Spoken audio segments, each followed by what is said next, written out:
Subscribe to my channel by pressing red button and click on the bell icon for notification of latest updates. Nepali कांग्रेसभित्र आन्तरिक विवाद बल्झिँदै जाँदा पार्टीको 14औं महाधिवेशन प्रभावित हुने सङ्केत देखिएको छ।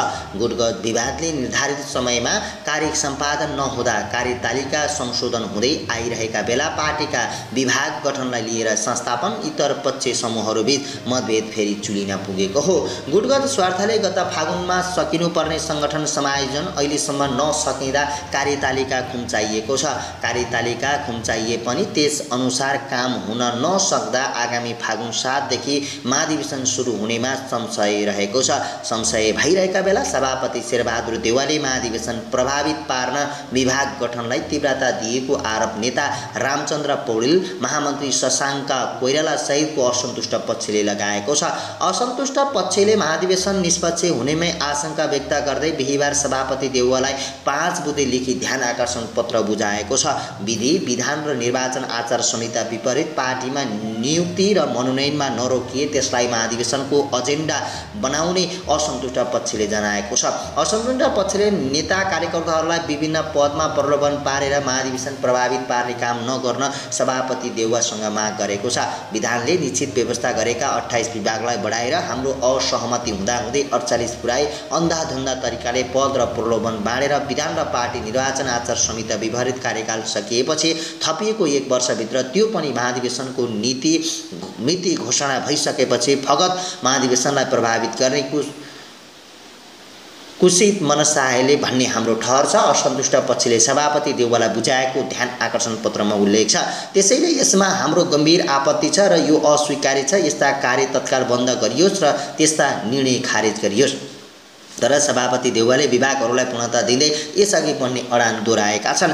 आफ्नै खुट्टामा बन्चरो नहान्न पौडेललाई आग्रह गर्दै देउवाले विभागहरूमा राख्ने नेताहरूको नाम दिन भनेका छन्। विभाग गठनप्रति असन्तुष्टि जनाउँदै ध्यान आकर्षण पत्र बुझाउन पार्टी केन्द्रीय कार्यालयमा सनेपा पुगेका नेताहरूसँगको भेटमा देउवाले सहमतिका लागि आफूले धेरै समय पर्खेको पनि बताएका छन्। नाम दिनेको साटो विवाद खडा गरेर आफूलाई असफल देखाउने प्रयास पार्टीका केही साथीहरूबाट भएको देउवाको आरोप रहेको छ। सहमहामन्त्री प्रकाश शरण महतले नेता पौडेल सहितको विभागहरू गठन नगर्न आग्रह गरे पनि सभापति देउवाले गठन गर्नुपर्ने आवश्यकता ओलाउँदै नाम सिफारिस गर्न आग्रह गरेको जानकारी दिएका छन्। विधि र विधानले दिएको अधिकार प्रयोग नगरी सहमतिका लागि धेरै समय कुरे देउवालाई उद्धृत गर्दै उनी निकट सहमहामन्त्री महतले भने, विभाग गठनका लागि नाम दिनुहोस्, अब विभाग गठन गरेर जानुपर्छ।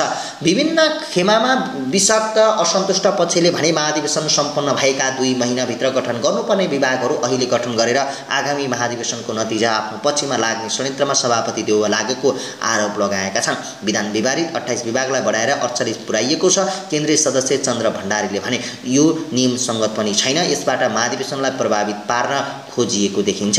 विभाग गठनको किचलोले सभापति देउवा र इतर समूहहरूबीचको दूरी अझै बढ्ने देखिएको जनाउँदै एक नेताले भने, विवाद मिलाएर पार्टीको महाधिवेशन समयमा गर्नेतिर नभई एकले अर्कालाई आरोपित गरेर पछार्ने खेलमा शीर्ष नेताहरू नै लागेको देखिन्छ। जसरी भए पनि महाधिवेशनको परिणाम आफ्नो पक्षमा पार्ने रणनीति शीर्ष नेताहरूको देखिन्छ। नेतृत्वमा कसरी पुग्ने र टिकिरहने खेलमा लाग्दा महाधिवेशनका लागि गर्नुपर्ने तयारीमा नेताहरूको ध्यान जान सकेको छैन। महाधिवेशनका लागि सबैभन्दा जटिल विषय क्रियाशील सदस्यता नवीकरण र नयाँ वितरणलाई छानबिन हो र काङ्ग्रेसमा अहिलेसम्म सदस्यता छानबिन समिति समेत गठन गर्न सकेको छैन। दुवै पक्षलाई मान्ने हुने समायोजनको अभावमा समिति गठन हुन नसकेको हो। असन्तुष्ट पक्ष सदस्यता वितरण र छानबिन प्रक्रिया समेत निष्पक्ष हुनेमा सशङ्कित छ। महाधिवेशनलाई ऐतिहासिक एकताबद्ध तथा युगान्तकारी बनाउन सोच निष्पक्ष र पारदर्शी तरिकाले सदस्यता वितरणदेखि विधानको अक्षरश र भावना अनुरूप विधि र प्रक्रिया निष्ठापूर्ण ढङ्गले अघि बढाउनु जरुरी रहेको औलाउँदै असन्तुष्ट पक्षले भनेको छ। यसमा हुने कुनै पनि हेलचाक्राई वा मन परितन्त्र वा खेलवाड र पूर्वाग्रही कार्यले समग्र पार्टी र लोकतन्त्रलाई नै गम्भीर आघात पुर्याउन सक्छ भन्ने हेक्का हामी सबैले राख्न जरुरी छ। विभिन्न पार्टी परित्याग गरेर काङ्ग्रेस प्रवेश गरेकालाई हचुवाको भरमा सदस्यता नदिन पनि असन्तुष्ट पक्षले सभापति देउवाको ध्यान आकर्षण गराएको छ। अन्य पार्टीमा सरकारलाई सदस्यता दिने नाममै सभापतिले महाधिवेशनलाई प्रभावित गर्न खोजेको आशंका व्यक्त गर्दै ज्ञापन पत्रमा लेखिएको छ।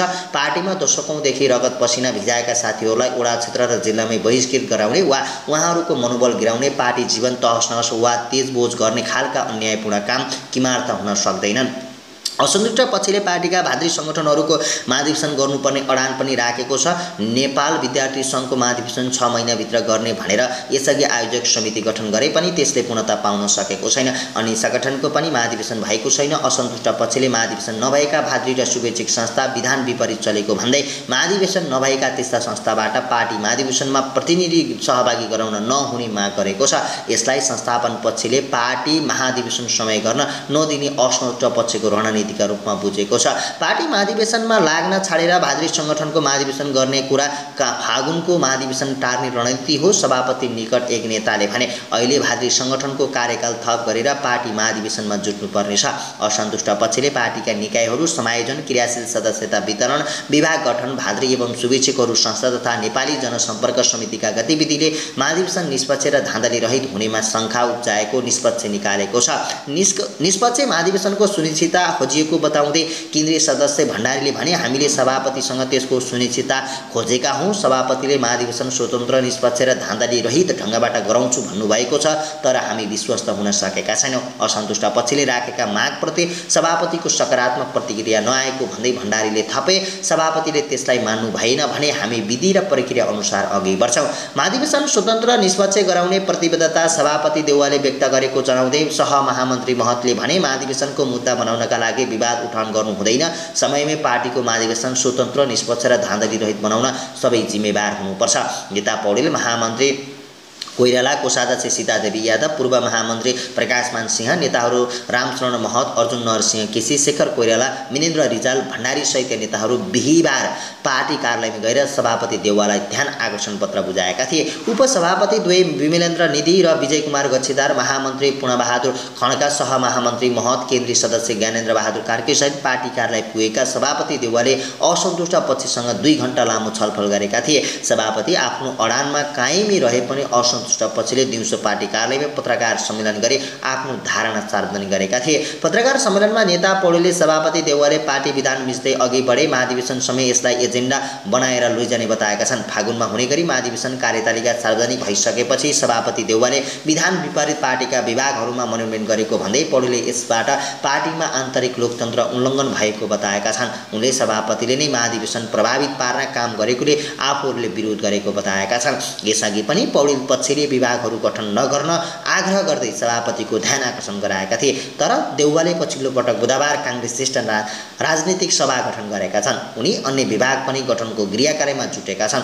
देउवाको यस कदमप्रति पूर्व महामन्त्री कृष्ण प्रसाद सिटौल समूह पनि असन्तुष्ट रहेको छ।